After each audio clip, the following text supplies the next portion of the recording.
So we are progressing in the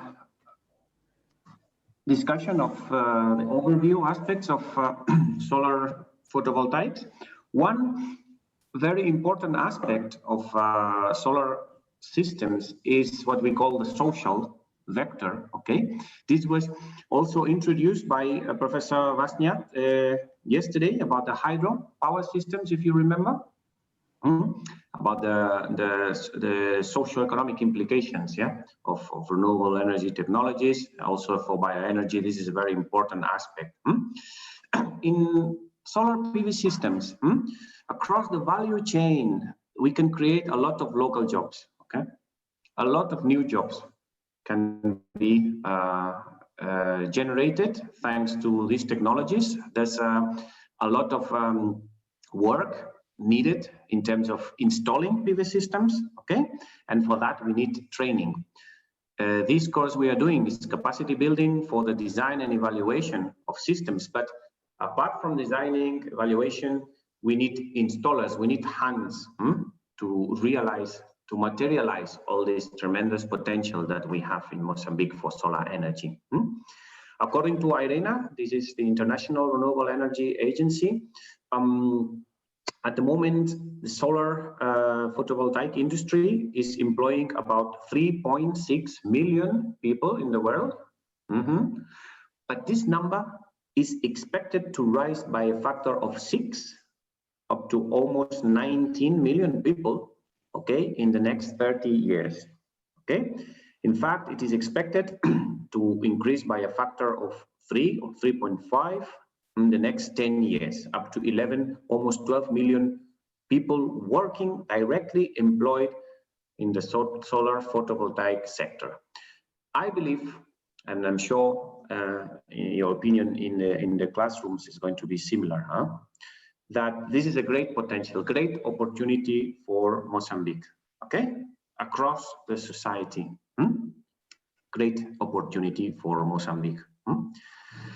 In that sense, I wanted to share with you a very nice video that has been produced by a partnership. There is a company from here, from Barcelona, called Azimuth 360. Hello? Okay. Yes, I can hear some.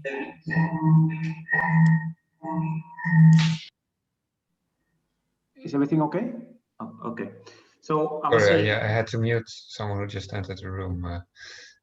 Paul, can I ask you? Maybe you can show the sheets in full screen. Yes, are they not in full screen? What I see is now the let's say the presenter the small mode. version. Oh, sorry. Okay. Okay, let's. Is this better? Well, now it's stretched out. Yeah, this is good. Yeah, thank you. Okay, thank you. Okay. So I was saying that I wanted to share the video of a project that has been developed by a company here from Barcelona called Azimuth 360, then Association Mbolo, and the Medical Research Council, MRC, from the Gambia in West Africa. And they did a capacity building project, especially targeting the segment, the group of young women, to train them as PV systems installers. Okay, so we can have a look at this video.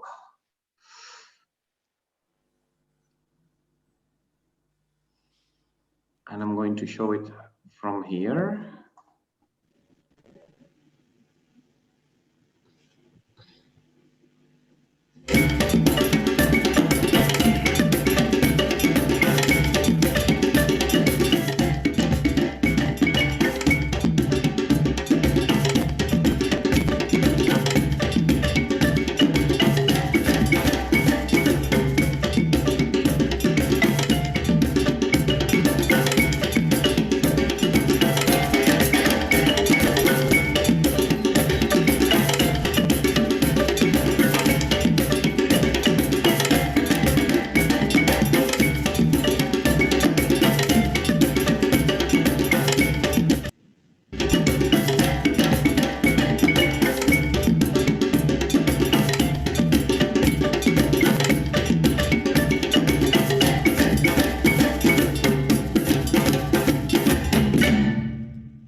have so many opposition? Of course, I have opposition. I find opposition, of course. My friends, they tell me that, why are you going to Fandema?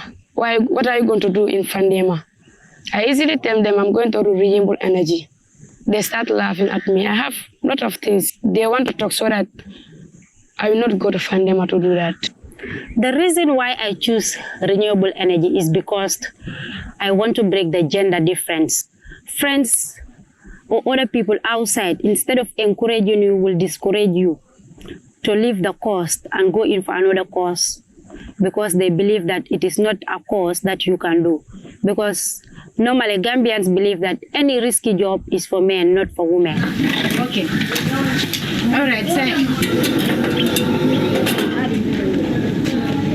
Hello, good morning, everyone. It is a pleasure for us to bring you back here to help us to install and commission this new project, which is a collaboration between the MRC and the UNIDO. And this is an important message for us that we are working with you hand in hand. We are only not looking at the energy we are going to get from the solar, but what you as people and as individuals are able to have this in terms of capacity building.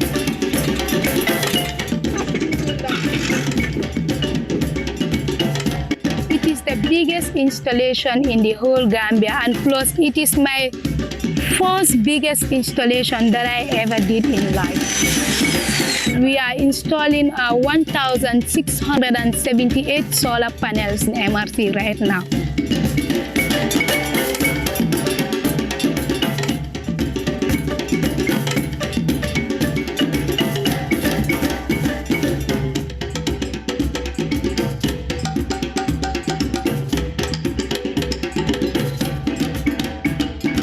These days, what we are doing is installing the technical rooms. I will go over the boxes that we are installing, just in case there's things that you are not understanding yet. Okay? You're going to connect your series. Your negative series, this is your negative wire. It doesn't matter what it has here. But because of the tape that is there as red, we assume that this cable is positive. Yeah. So I think that is what should be explained more in detail so that they know. In my family, it changed my lifestyle. Now at home, any electrical problem, they will say, call service, have a clue about it. So that changes. It makes me at least honored in the family that I can do something.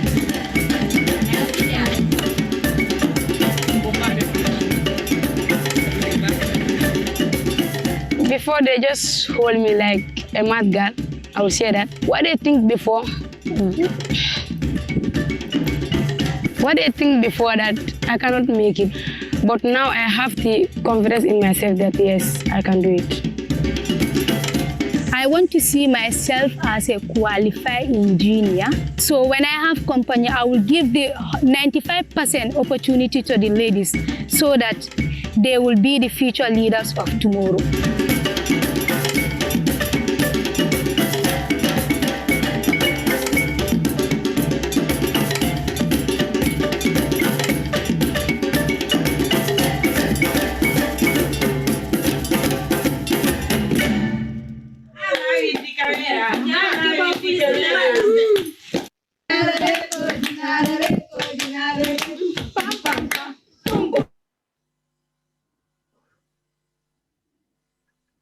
Okay. Are you still there? I think so, right? Yes. Okay. Were you able to follow? Was it okay? Yes, it was okay. Okay, excellent. Good. Yes, and I forgot to say important as well, this is a project that was partly funded by UNIDO, yeah, United Nations Industrial Development Organization, okay? So I think it's a nice experience that probably can inspire, yeah, some of us for the years to come in Mozambique, okay? Now, moving on with our talk, we are about to finish this overview in the introduction of solar energy systems. What are the main implementation drivers? Why is it that, what are the mechanisms that are helping photovoltaic to be promoted, to be developed? Yeah. Broadly speaking, remember, the large majority of PV systems in the world are grid connected. And because they are grid connected, they get some revenues from selling electricity to the grid. These are called feed-in tariffs or power purchase agreements. So yeah, these two mechanisms are the main incentivizers, the main drivers for the development of PV systems. And there's a wide variety of authorities that are taking part in this promotion of PV systems. Central government, but also regional states, provinces, and even municipalities are thinking about incentive mechanisms, to promote photovoltaics.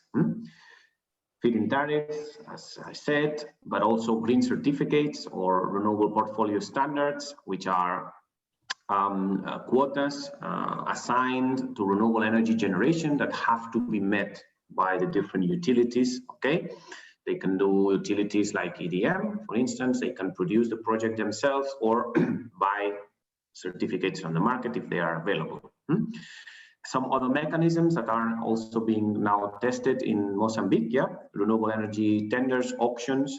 It is a hybrid scheme, okay, by which the price and amount of energy are determined through a price bidding process, and that is also proved as a very valid mechanism in many countries in the world, okay, because it promotes competition.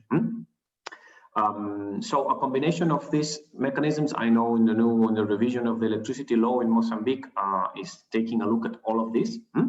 So these will be important instruments for the future development of solar energy in the country. Okay. What we can observe is that in the distributed market, what we call the individual or the rooftop solar PV segment, because of the reduction in the cost of PV systems, it is little by little becoming possible to have PV systems that are viable financially without any kind of incentive, just by the application they are serving, together with a combination of other factors like a very expensive electricity tariff from the grid or very unreliable electricity service from the grid, which means that people, hospitals, hotels, even residential users need to have their own generators to have a 24/7 supply of electricity. That is very expensive for them.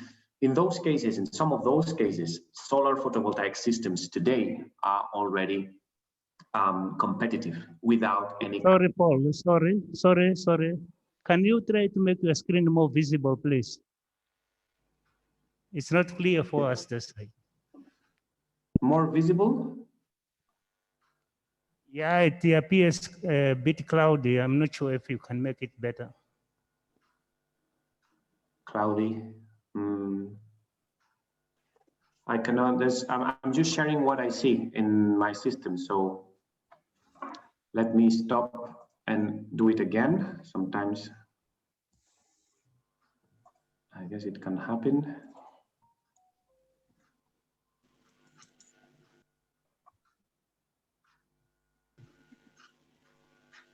We are here. Is this better?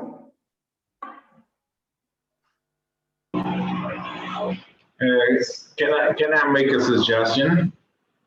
Yes. Yeah. If Carlos opens the data show, the PowerPoint in his computer, and show the slides that you are looking at, I think it's better. The resolution is very bad due to the connection. So if we open directly the PowerPoint in our computer in the room and show it to participants, I think it will be better. You just say next slide and then we move it. What about this one? Let me try. That's what I'm doing in my computer.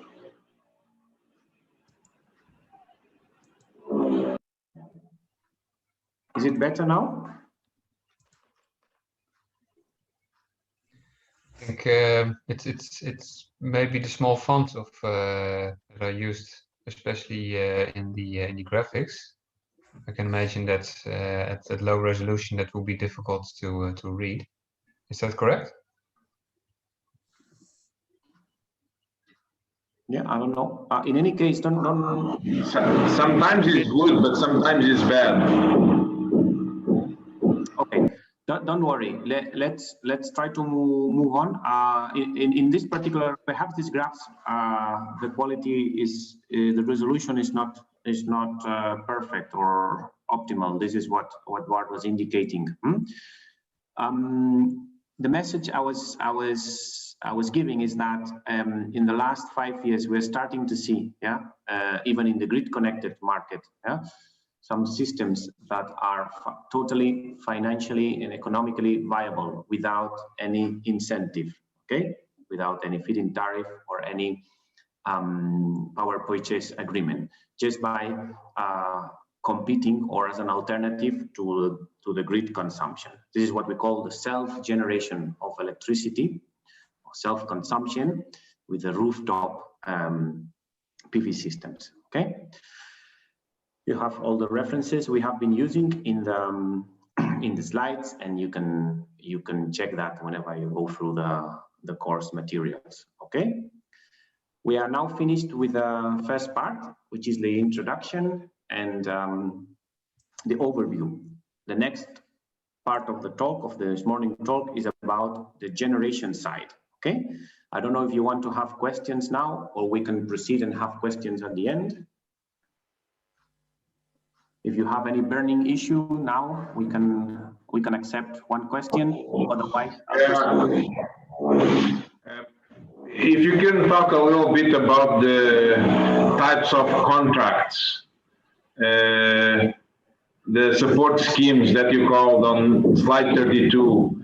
If you can talk a little bit, what is practical for a country like Mozambique to go for? What is what? Sorry? The support schemes that you have talked, slide number 32. Yes. Can you talk a little bit more about the facilities that you have explained and how it applies to Mozambique? Oh yes, well, there's a whole lot to discuss, in this topic. A lot of it has to do with policies, which is an area that actually in this course we will not dig in detail, because this course is meant to be about technology mostly. Okay. But we can have later on in the course, when we get to the sessions in January and February, we will have some sessions on the evaluation of projects and financial analysis of projects. Yes, and this is okay. Thank you. Yeah, this is where most of these aspects, these schemes, have a big impact in the financial side rather than the technology side. So, if you don't mind, it's a very important question. This is what you just said is very, very important, but it's not in the scope of today's talk. Yeah, let's please leave it for when we discuss the financials, yes, and also the evaluation, if you don't mind. So I apologize for not giving a full, answer now, but it's a very deep topic. So let's give it the due attention with proper sessions later on in the course. Okay. Cool. Yeah, no problem. All right. So let's move on then with the generation. Okay. So we've seen in this first session generalities or overviews of photovoltaics. Now let's spend this last hour of today's morning session talking about the generation. So generation is a story of the conversion between the solar radiation that we receive from the sun, and the PV modules. Why is this getting here? Let's move it out of the way. Okay.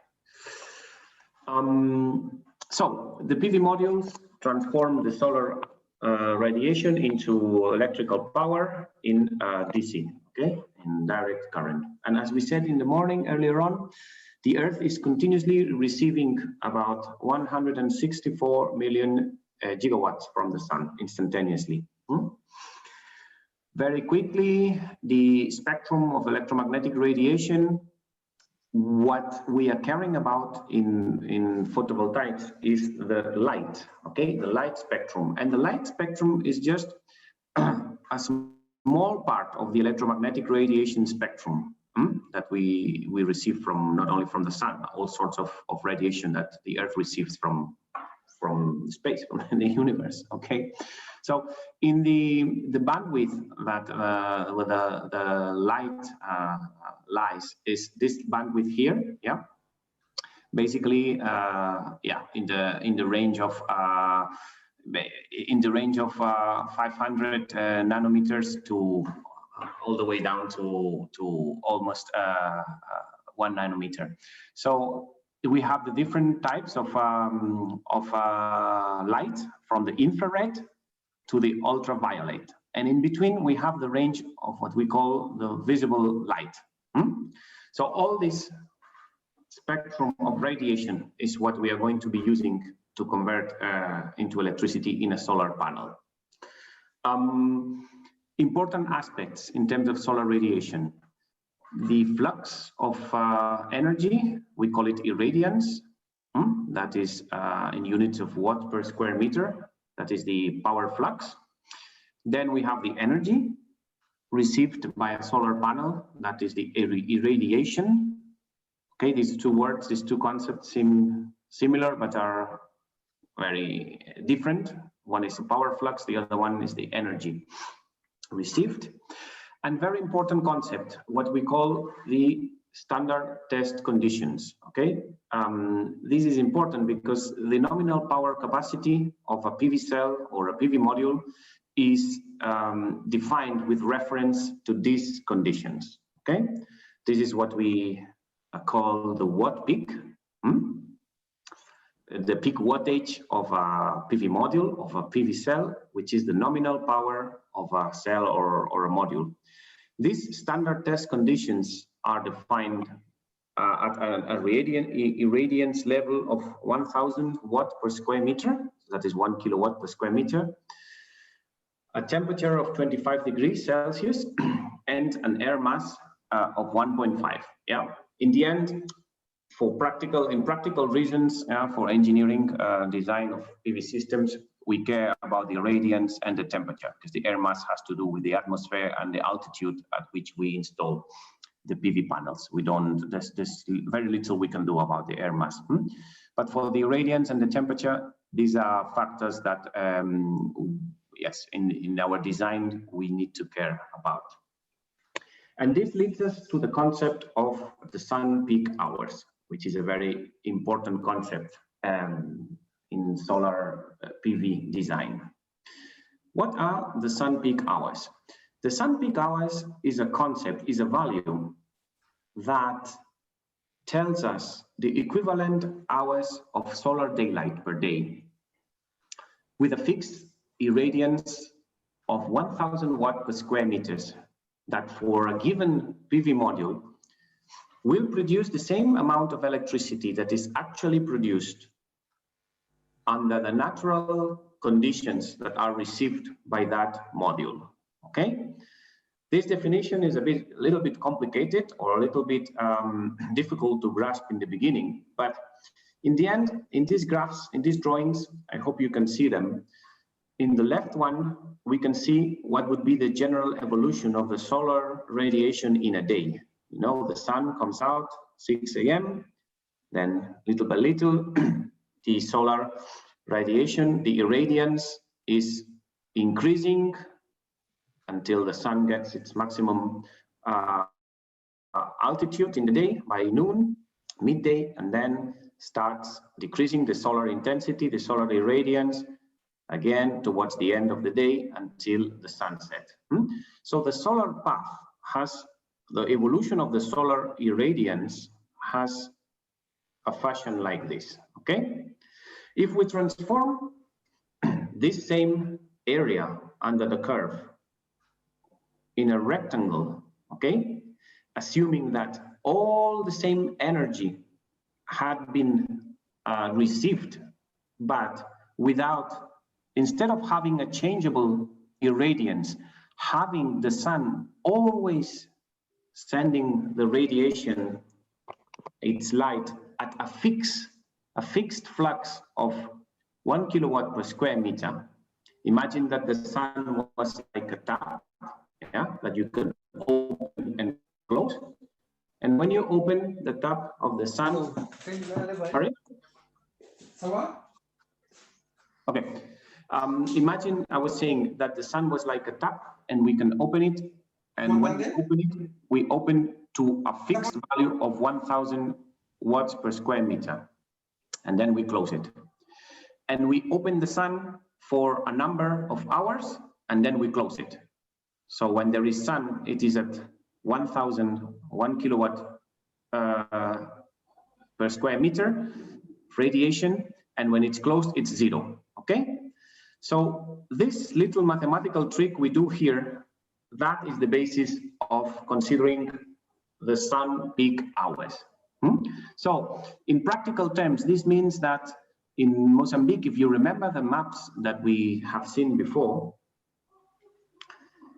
these values that the map is giving us, these are the sun peak hours.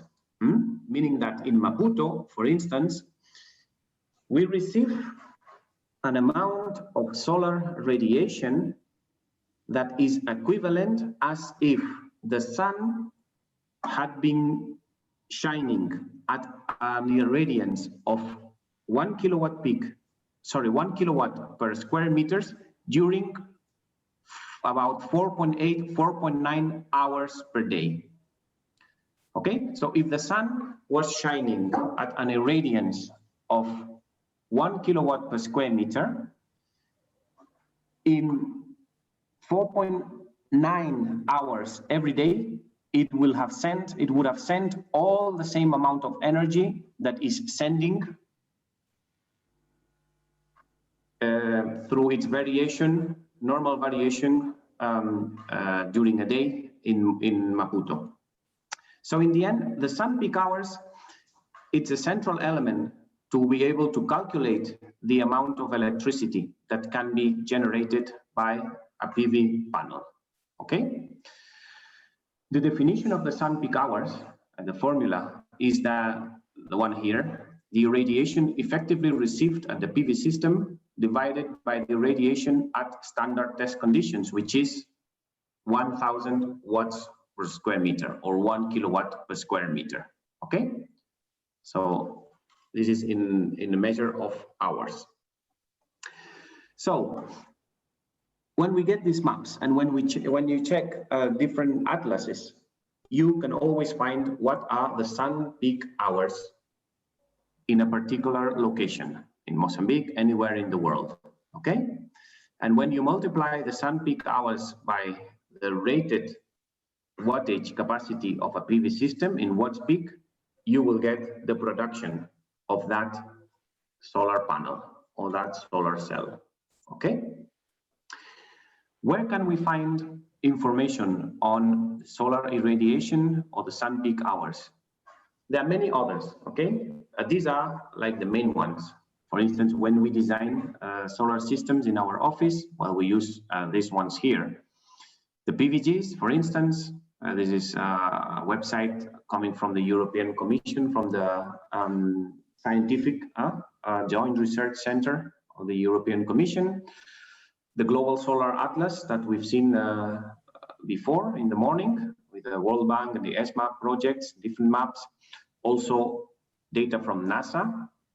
But my experience with using data from NASA is that sometimes with very local, in some locations, there are some microclimates that could give some inaccuracies. But well, that was mostly in South America. But I don't know in Mozambique if NASA data is very accurate or not.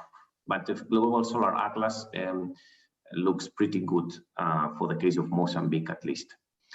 Then there are some other websites, but these are under paid licenses that also have solar data, like Meteonorm. This is software for meteorology, or PVSYST, software for solar systems design, but these softwares you need to buy them. The first three are open access. Yeah, for instance, yes, with PVGs and a Global Solar Atlas, you can get information like this. This is the case of Mozambique in Maputo, where we can see the horizontal radiation.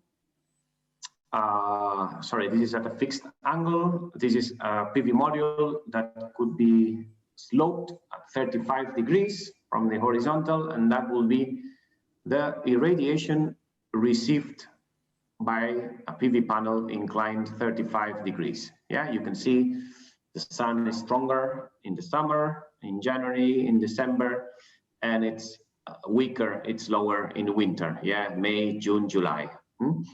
The amount of irradiation per square meter received month by month, it decreases. Yeah.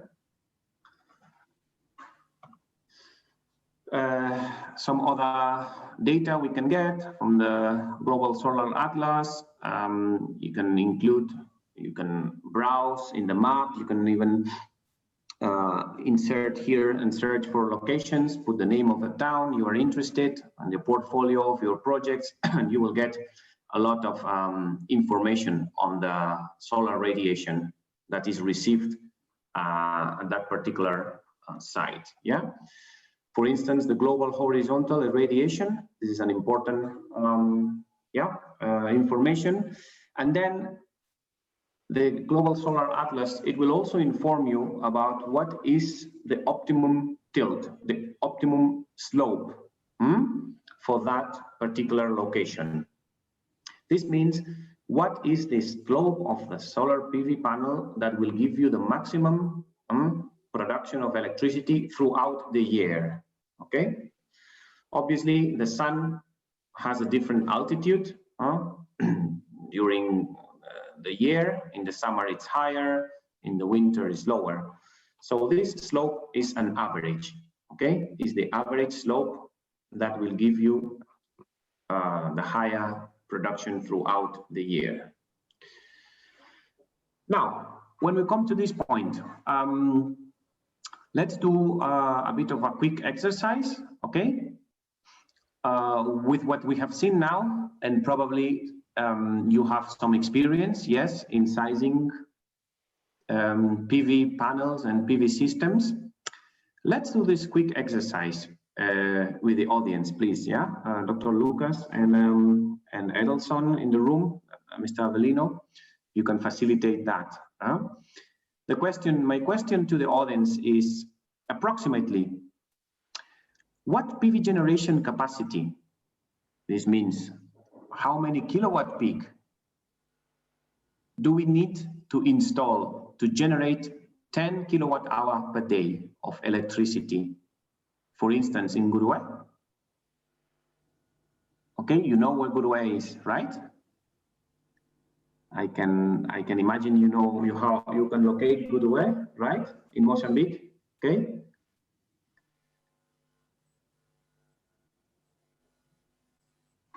I'm giving you these options. Option A is 4,500. Option B, roughly 1,900 watt peak. Option C, that's roughly 190 watt peak. Or option D, 2,700 watt peak. Can somebody, what would be the answer? What do people in the room think? A, B, C, or D? What do you think? Acho que todos perceberam a pergunta, não é? É para fazer um exercício rápido. Podem se consultar um ao outro. E ele coloca ali 3 ou 4 soluções possíveis. Para se escolher uma solução. Tinha colocado A, B, C, D.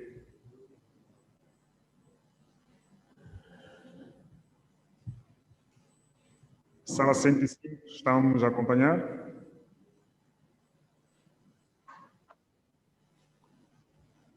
Sala 105, conseguimos acompanhar? Estamos a acompanhar, sim. Obrigado, obrigado.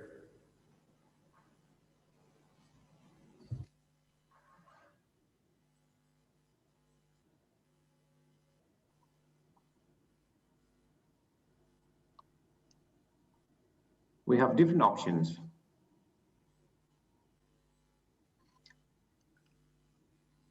I want to generate 10 kilowatt hour per day. Yes, I have a house in Goodway and I want to consume 10 kilowatt hour per day. How many kilowatts peak or how many watts peak do I need to install? We have 4 options. Only one is more precise or more correct. A, B, C, or D. Anybody in the room? Any idea? Approximately. In engineering, nothing is absolute, yeah? But some numbers are more accurate than others. What do you think?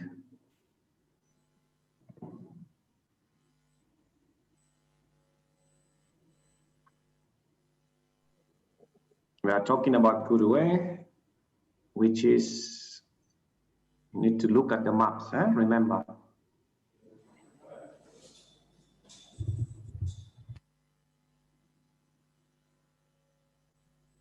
Paul, it seems that some people on their screen, telephone screen, they cannot see the formula. They see the options A, B, C, D, but the formula that is coming below that does not display this formula. Yeah, that's okay if they cannot see the formula, because this is a bit of the solution, so no problem. Ok. Perceberam, não é? A fórmula não aparece aí no coisa que tem, porque ele aqui está a mostrar o caminho para a solução. Se mostrasse tudo no coisa, no avião de exercitar. Mas pronto. Ok, it's okay, Paul. So, do we have any answers? Any guesses? What is it? A, B, C, or D? Do you have to give them some 2 minutes more? Okay. And remember, by 11:30 we will have 5 minutes break. Just 5 minutes. That's fine.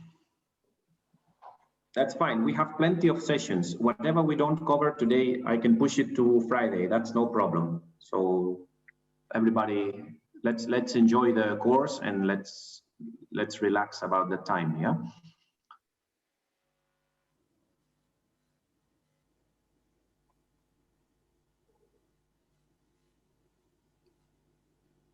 Even if you don't know how to calculate, try to give an estimation according to your best methods, you know? I'm giving you a wide range of options from almost 200 watt peak to 4,500 watt peak. What could be the right answer? I want to generate 10 kilowatt hour per day in Guruwe. Já temos respostas? Alguém quer, por favor, se pronunciar?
So, Carlos, what do you think?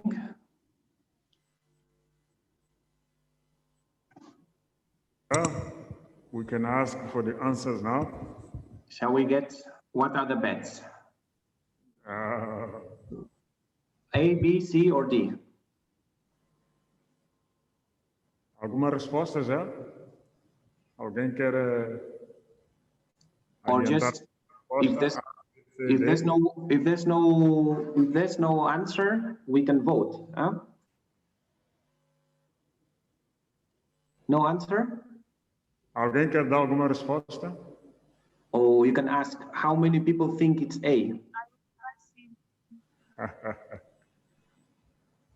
Então, se não há resposta, vamos ver quantas pessoas pensam que é a linha A. A resposta certa é a linha A.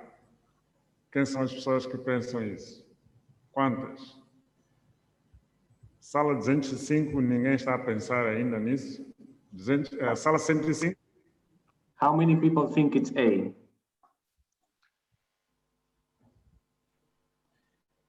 Okay, it seems that no one is ready to give the answer.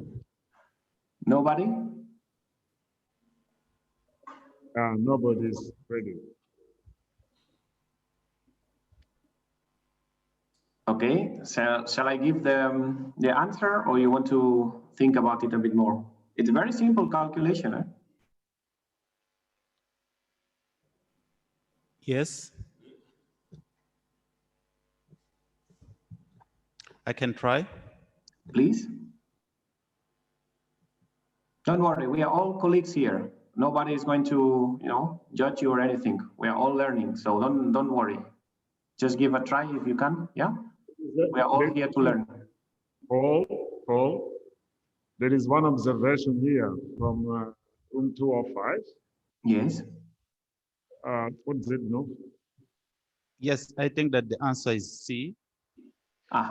Why? Yes, because in the last slide, we see the two maps that describes the potential of sun peak hours per regions. You can go to the previous slides, please. This one? No. Which number? Another one. Yes, here. Yeah, if you see, now we're talking about Guruwe. And when you see scale, Guruwe is in the scale of 5 to 5.2. I'm using the color of the potential of Guruwe. Guruwe is in this part. So you can see here 1,800 and something. So this, if we need the 10 kilowatts per day, I divide this number with the total capacity that we need per day, and I found the solution. I don't know if I'm correct. Okay, so you went to this map, the one on the left, yeah? The global horizontal irradiation? Yes. And you looked here, right? I tried to find Guruwe. Okay, very good. You started very well, yeah? So Guruwe is somewhere here, right? Not far from Nampula, relatively, yeah? Yes. Correct? Sorry? So Gurue is not far from Nampula, right? In this area? Not Nampula, but in the transition of Kiliman to Nampula, this part. Exactly, yeah. I mean, in this area. So very rightfully, you went to check the color more or less, and you said it is around here, yes? Yes. Between, you did well. This is well done. Huh? But you look at the yearly total, and I'm talking about a daily consumption of 10 kilowatt hour per day, okay? So rather than looking at the yearly total, look at the daily total. This is the sun peak hour. It doesn't include in the depreciation the amount of the VAT. So you can either, if you look at the yearly total, then you have to multiply. Okay, 10 kilowatt hour per day, you multiply times 365. Then you have all the demand for the year. But if we stay on a daily basis, which is normally preferred for solar photovoltaic, yeah, you calculate on a daily basis, not on the yearly basis, okay? Especially in the off-grid, okay?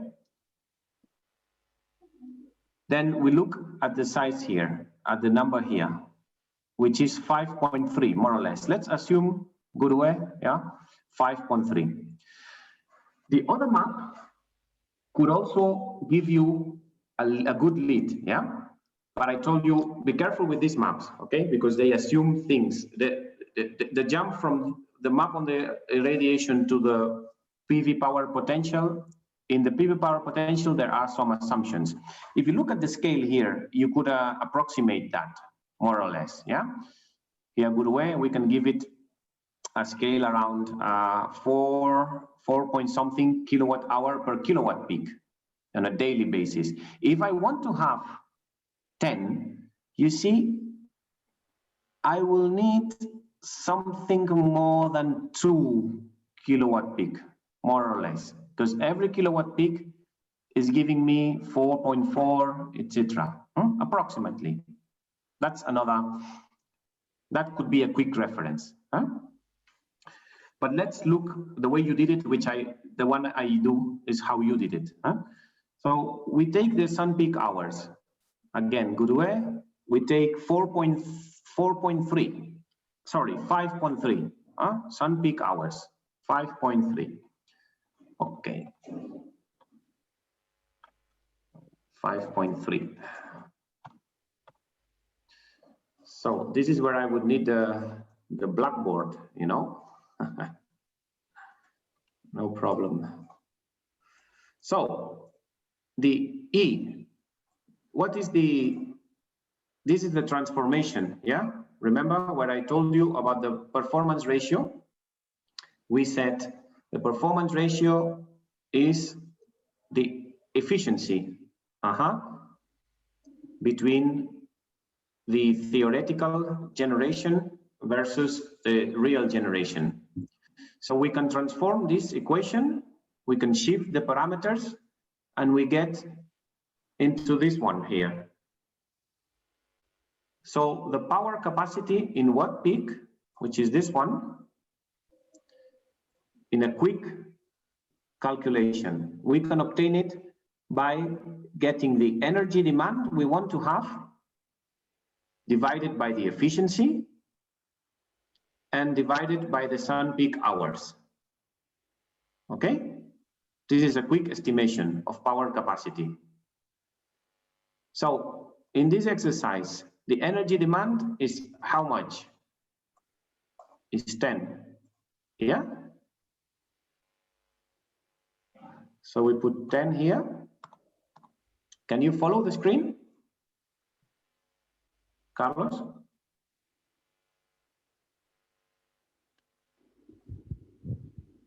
Yeah, we can follow you.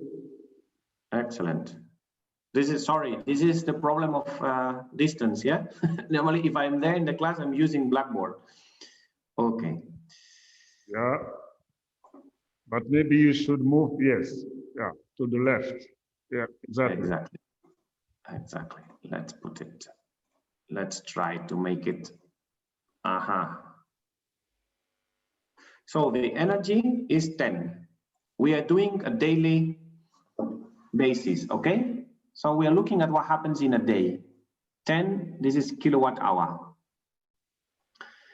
Performance ratio, what did I say about performance ratio? What do we put here? What can we put? What did I tell you? Anybody remember?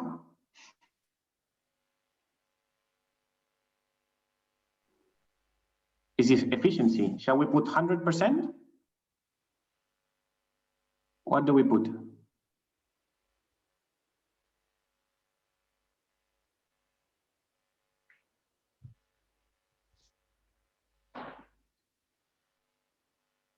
Anybody?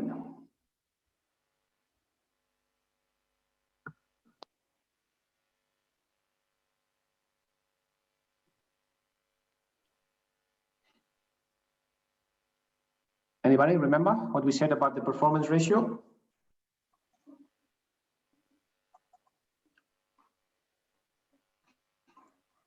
Let's go back to the slide here.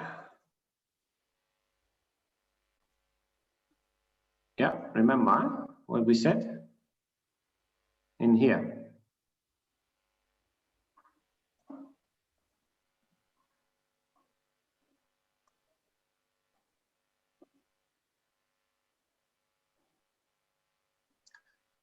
Okay, this is the typical efficiencies. So if we take 0.7, which is like an efficiency we can find both for off-grid, very good off-grid systems, very new, and an okay, yeah, more or less acceptable efficiency for a grid-connected system, we can take 70%, okay? So in this example,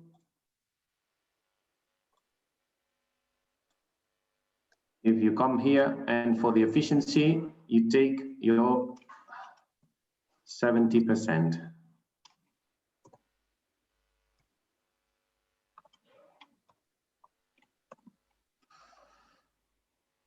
Okay, so 10 kilowatt hour per day divided by the performance ratio, and then the sun peak hours we saw in the map. We said 5.3, remember? We went to the map here. Good. We checked the color and we said it's in this area, yeah? This area, good away, more or less, yeah, 5.3 sun peak hours. So can anybody do this calculation for me, please? 10 divided 0.7 and divided 5.3. What is it?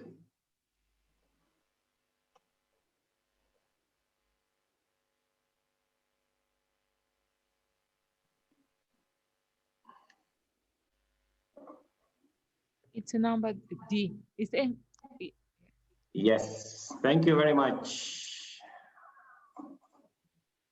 Thank you very much. If you do that, you will get 2.7. 2.7 in kilowatt peak, which means 2,700 in watt peak. What happens if we forget about the performance ratio and we forget it and we just put, yeah, like 1, or we assume it's a perfect machine, then you will get this one. Okay? But of course, there's no perfect machine. Okay? There's always losses. Always losses. This is a very typical mistake that I do with my students, yeah? They forget the performance ratio. So 0.7, 0.65, 0.8, Depends on the assumptions and the type of system you are calculating, okay? I like to do this kind of exercises because when you use software to design PV systems, what softwares do, they do these things, these calculations. But if you are not aware about the efficiency you are considering, the level of solar radiation you are considering, then you don't know if the solution that you got from your software is correct or not, okay?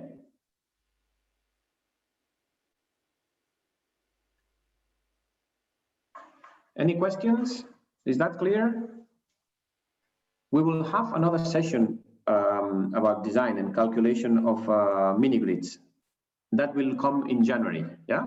The first session we have after the Christmas. We will have some more of these calculations, and we'll see how this applies to a mini grid, okay? But this is one of the basic rule of thumb that you can use for PV panel sizing. You see, you only need to know how much energy you want to generate and where you are. You check the solar radiation, sun peak hours, efficiency, power, the performance ratio, and then you know the size. Of course, with 4,500, we will also generate this, yes, and even more, double than that, but this is much more expensive. So option A will be oversized, okay? And option D will be the most, optimized sizing for these conditions. See?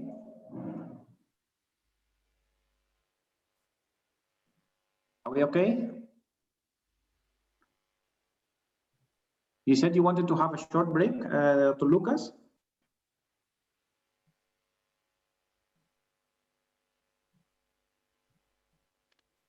Alguém tem alguma dúvida, algum comentário?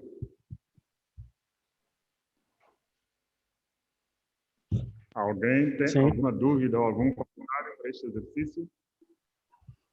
Sim. I want to know how we can find the performance ratio. How can we find, sorry, what? Performance ratio. The performance ratio. Okay. Yeah. That is a good question. Sorry, let me just check this. Can I ask also a question? How can you find the performance ratio? Okay, the performance ratio is something that can be anticipated a little bit. You can anticipate what the losses will be, okay? For instance, in a battery, you can have 10% losses. In a charge controller, if you make sure that it is a maximum power point tracker charge controller, if you have a good inverter and you make sure that this inverter is normally working close to its rated power, yeah, you can minimize losses and get 5% in the inverter, almost 2%, 1% in the charge controller, 10% in the batteries. So you see, it is practically impossible to avoid having at least 15 or 20% of losses, okay? So a minimum of, or a maximum of performance ratio of 80%, I would suggest, 85 perhaps, if you don't have batteries, or some studies have said 90, yeah? In reality, performance ratio is calculated after, when you monitor existing PV systems and you calculate, this is the formula, then you can find out what the performance ratio of your system is, okay? Of course, if there is a problem in the system, your production will be zero. So your performance ratio of that particular day or that particular month will be very low. If you have a problem with your system, is producing 0. Yes. So this is why the references I was giving you are based on experience. From 60% to 70% performance ratio for off-grid systems. That is off-grid systems that are working correctly. Okay? If they are grid-connected systems, you can jump by another 10%, 70%, 80, or up to 85%. All right? Another comment here. You know, sort of PV panels, they come with warranties of 25 years, okay, of life or good operational life. Now, the different components, the batteries have shorter operational lives, okay? The charge controllers, the inverters, okay, not as short as the batteries, but they don't reach 25 years as the PV panels. So, in the first years of operation of a solar plant, the performance ratio might be quite high. Everything is new, you know, everything is shiny, everything is working fantastic. You can have performance ratio of even 75% in an off-grid system, 80%. But as years go by, with time, these components, they get old and they get more losses, and the cabling and the batteries and the dust in the panels, blah, blah, blah. So when I say a performance ratio reference of 60% for an off-grid system, I'm talking about an average of several years of operation, 5 years, 10 years. You see, if you go and check the first year, probably your system will work better than that, slightly better. I don't know if I'm helping you or confusing, but you cannot calculate in anticipation the performance ratio to, you know, to a super precision. But you can expect it to be in the ranges that I gave you. Yes, is that okay? I have a question also. Please. For example, you have talked about the mismatch of modules. Is this including the slope of the module as well? How you do the slope of the module also affects the performance. Well, yes, it could. It somehow we could put it under this category. The slope of the modules will facilitate a higher proportion of perpendicular radiation falling into the module. Okay, that means more solar energy, more irradiance falling in the module if it is inclined in a way that is perpendicular to the solar radiation. Okay, but normally the mismatch losses have to do with having connections in the modules, connecting PV modules in different branches, in different series, and these series not being balanced, okay, between each other. So, for instance, imagine you have a string, you have a series of different PV modules, yeah, connected in series, and you have a problem in this module here in the middle. Then this module, instead of generating the same voltage as the previous one and the one coming after, this module is creating problem to the whole series. You understand? Imagine there is, I don't know, somebody threw a stone here, or there is some kind of dust or some kind of damage only in this module or in a cell of this module. Okay, so then you have designed your system to have a large number of series. Imagine a solar farm, yeah, in Mukuba. I can imagine there's, you know, rows and rows and rows of panels, yeah, and these have been designed to be somehow balanced, yeah, generating the same amount of voltage across each string, and then those strings will be connected in parallel to be sent to a common inverter. Yes, a mismatch means that there is some kind of unbalance between two series or several series, strings of modules that were designed to be working very similarly. You understand what I mean? So the same happens if one module is shaded, then that particular module will be dragging, okay, the voltage of the whole series. So the mismatch losses in the end have more to do with this kind of balancing of the performance of the different modules and the series, rather than the slope, okay? Because the slope, normally, it is something that will be fixed for the whole system. So you can see, in the end, there's a number of possibilities to have losses here, right?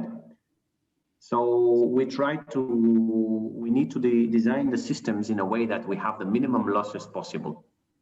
Yeah, thank you. I think it's clear. So you are saying that a system that have more than 30% losses would be something to really consider now, because if we say, so it's the limit for losses, Exactly. You have to be careful with the losses, and we will repeat this later on in the course. But for those of you who will be evaluating projects, okay, in the future, whenever a company or a project definition gets to you, and you do your numbers, and you end up finding out that they are explicitly or implicitly, they are considering performance ratio that is 90% or 100%.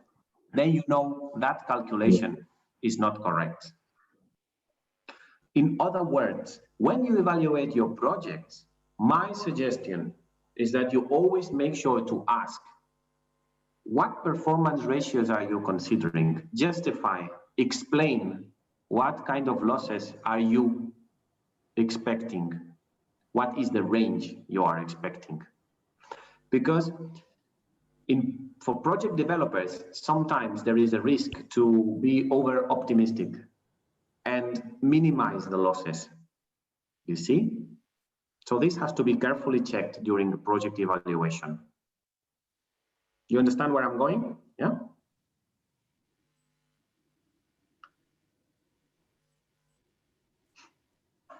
Okay.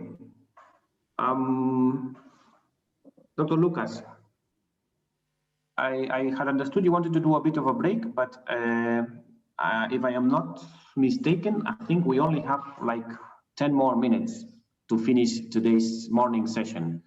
So should I continue? I think we can proceed, then we stop when it is 12:15.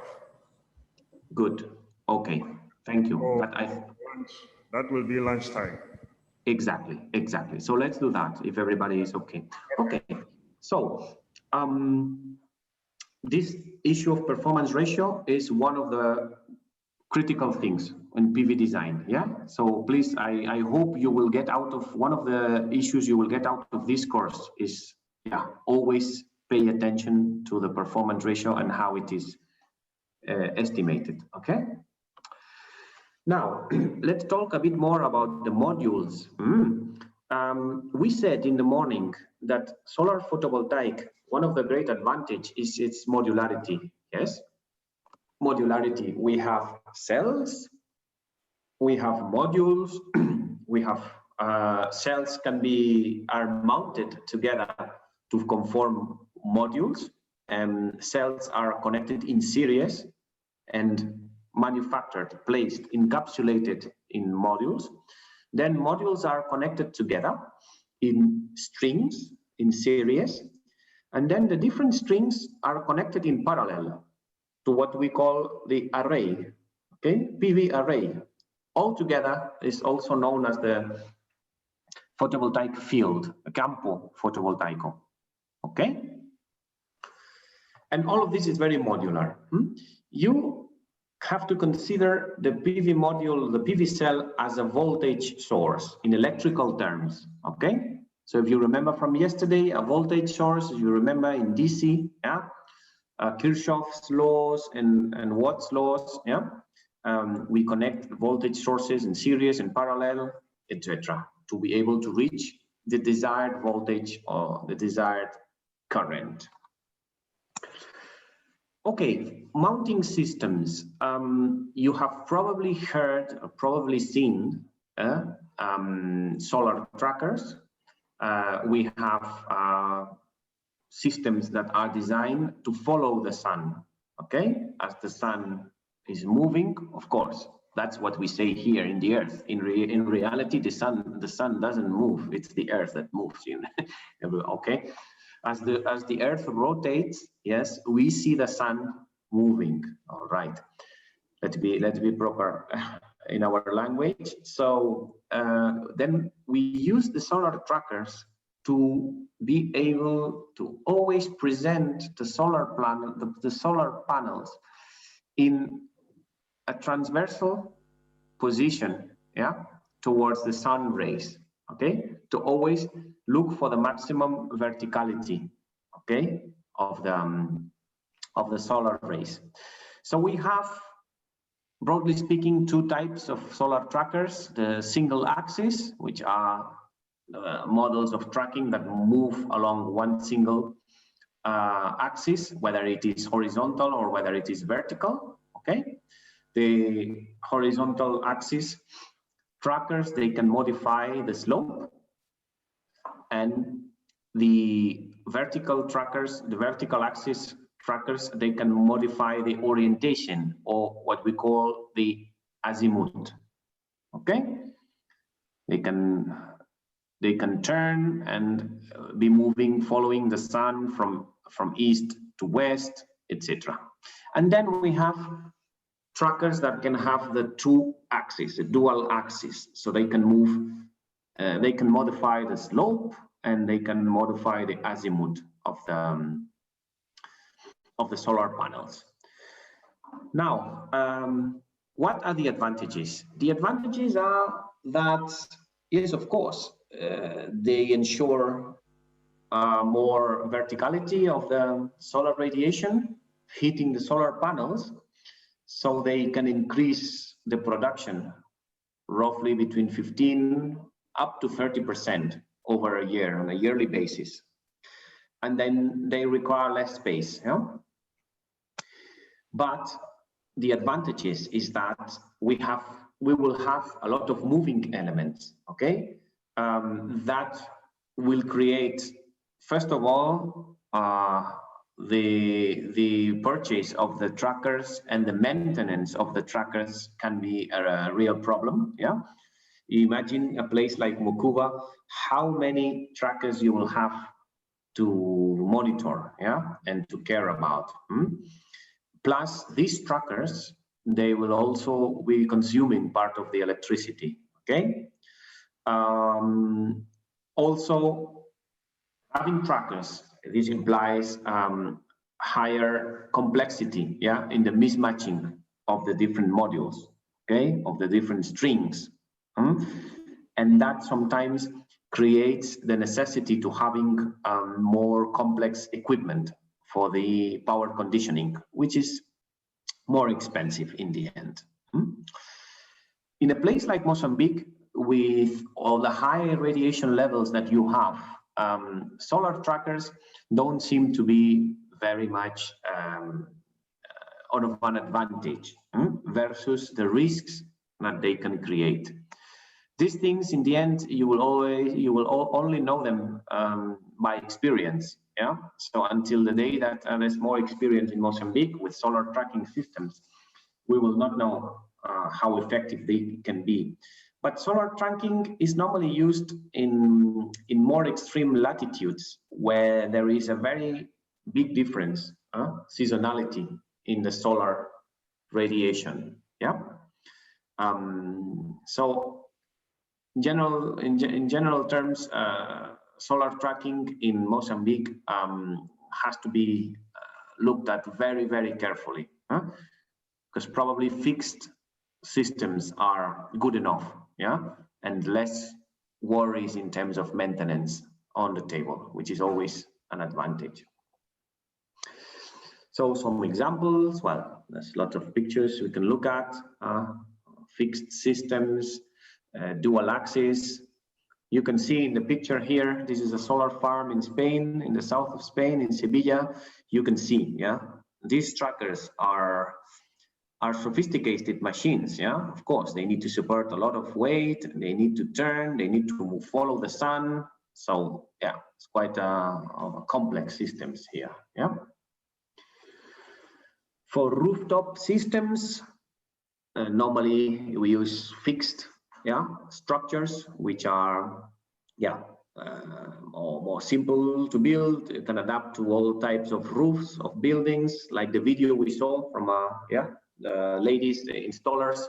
If you remember, in the roof there, they were also using fixed systems to adapt to a more inclined, like round roof. Another particularity about fixed mounting systems is that, yes, they can be adapted to any type of buildings, any type of buildings, all shapes, Solar modules can be small, can be big, can even be transparent and letting some light coming in, which is very helpful, to integrate solar energy into buildings, yes. Some people even use them for car parks. This is also a very interesting solution. And I am sure in Mozambique, this has great potential. Yeah, having photovoltaic panels put in pergolas, right, in sun shading structures, where you can park your cars underneath, and eventually when you start using electric vehicles, electric cars, you can charge them, under the PV panels, Some containerized solutions, which are very helpful for off-grid, in locations where the logistics are difficult.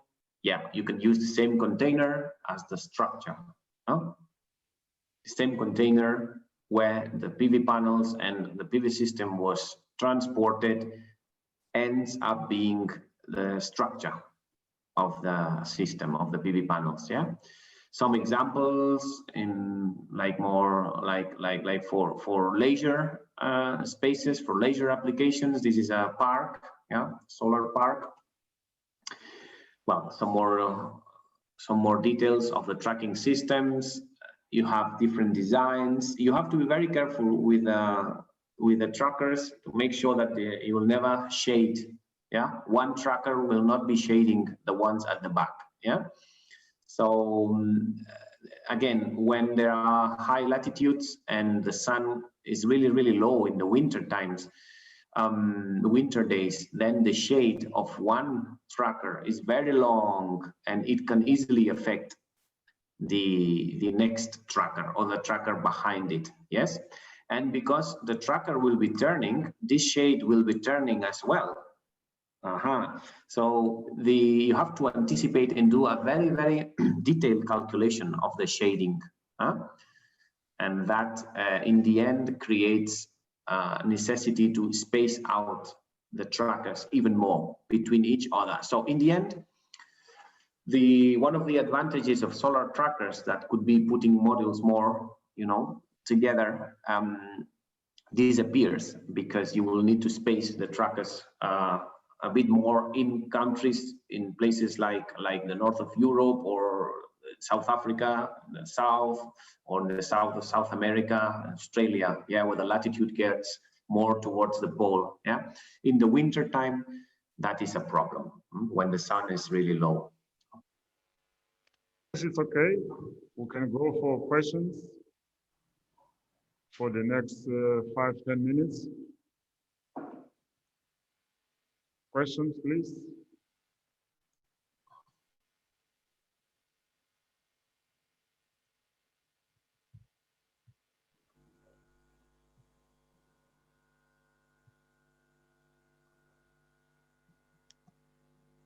If you know questions, we have a bonus of 10 minutes for lunch.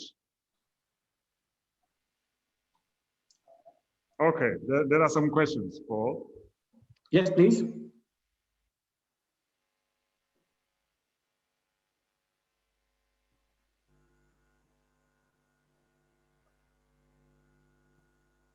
Yes, please.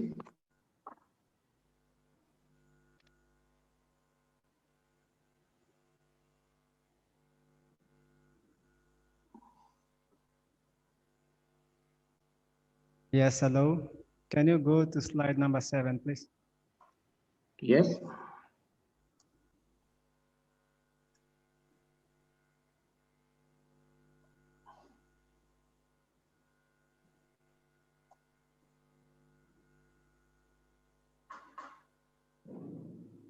Slide number 7.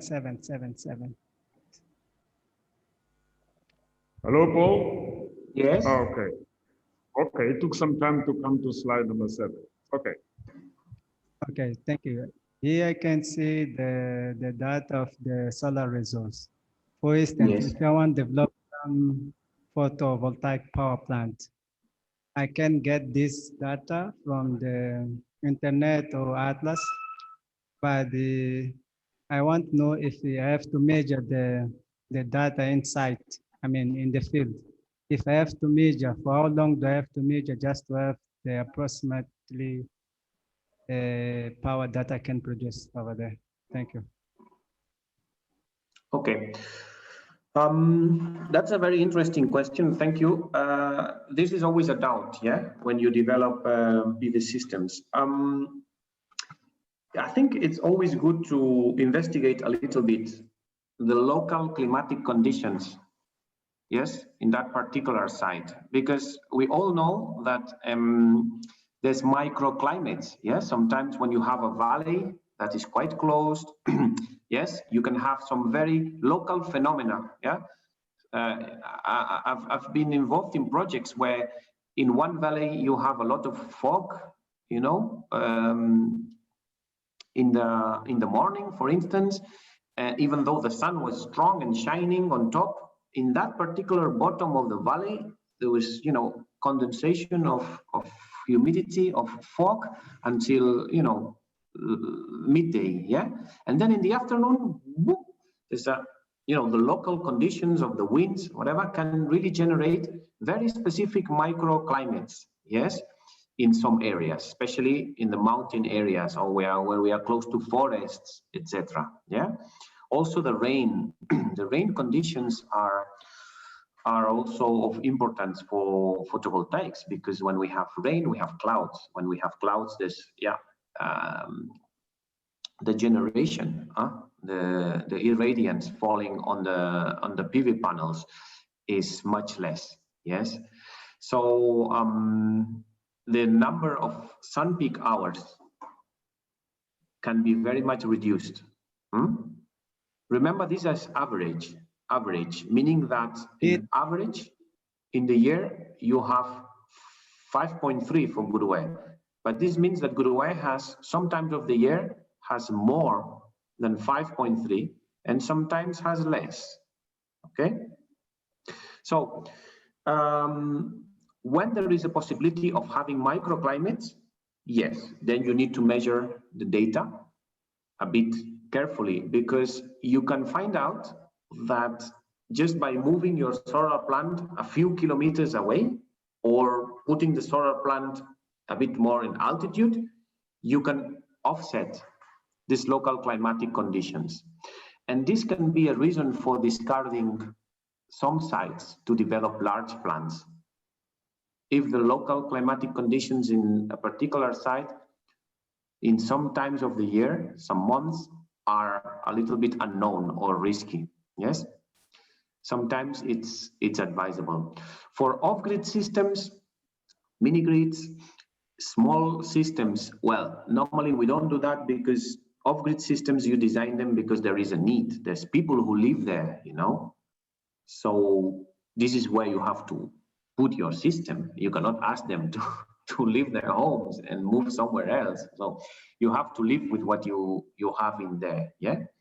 And normally for small projects, small, I mean, up to half a megawatt or 100 kilowatts, whatever, below that range, normally you don't collect the data on site. You can check the data that is collected in these maps, which is reasonably good. When you need to do a large investment like in Mokumba plant or stuff like that, then a variation of 5 or 10% of your production can be very important for your financial life of the project. then projects like this, so big, with a lot of investment, probably then it's better to have a look at the local radiation levels. Sometimes there are meteorological stations that record the radiation, and then in airports, for instance, you have them, different airports, military airports or small airports, or universities sometimes have their meteorological stations not far from the place. Then we can also check those sources.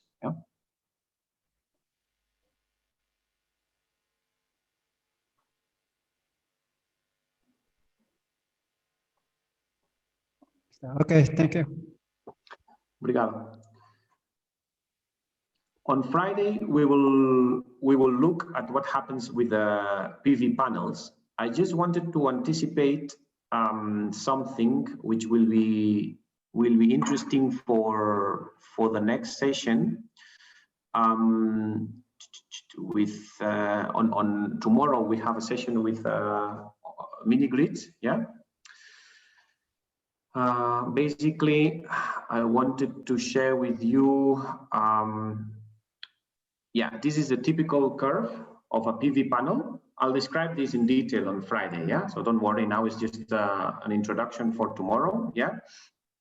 This is how PV panels work electrically. We care about the voltage, the voltage here horizontal, and the current, here in vertical axis. And remember, this is DC. The power of a PV panel is the product of the voltage times the intensity. So this point here is what we call the maximum power point.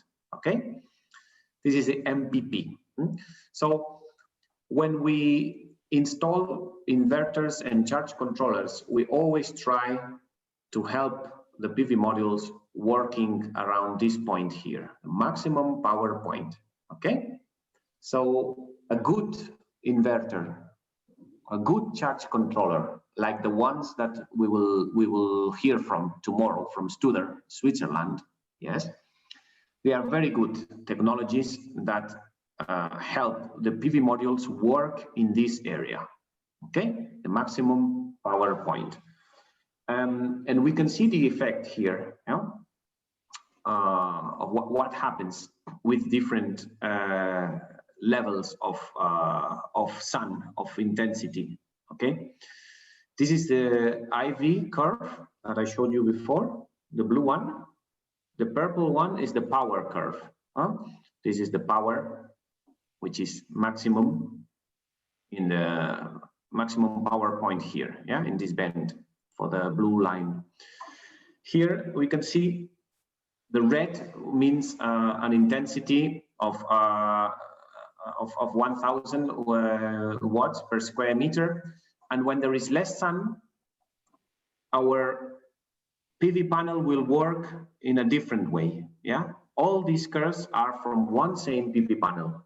When the sun is not so strong, then the performance, the IV curve, it becomes low, low, low until the maximum where there is no light at all, that's at night, zero current, then you have zero power.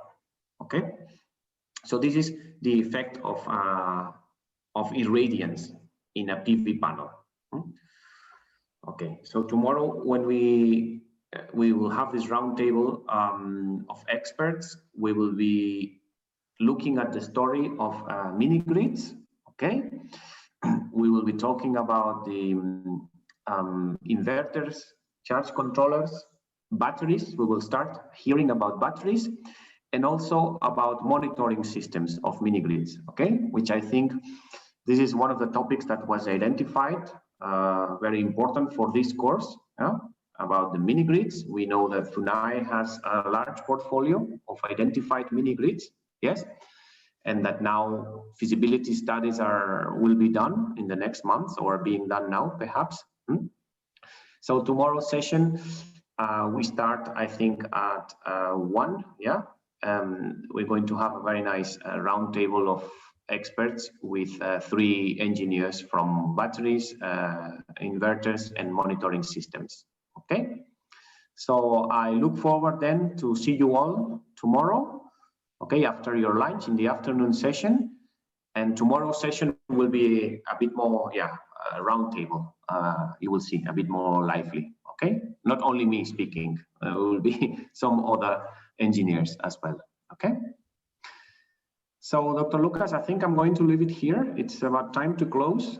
Thank you very much for everybody's attention. Thank you very much for the participation in the questions. Yes, as I said, don't worry, we are all here to learn. So yeah, let's try to participate as much as possible. Don't be shy. Yeah, it is by trying that we all learn. Okay, so thank you very much. I'll see you tomorrow again. Thank you. Have a nice session in the afternoon.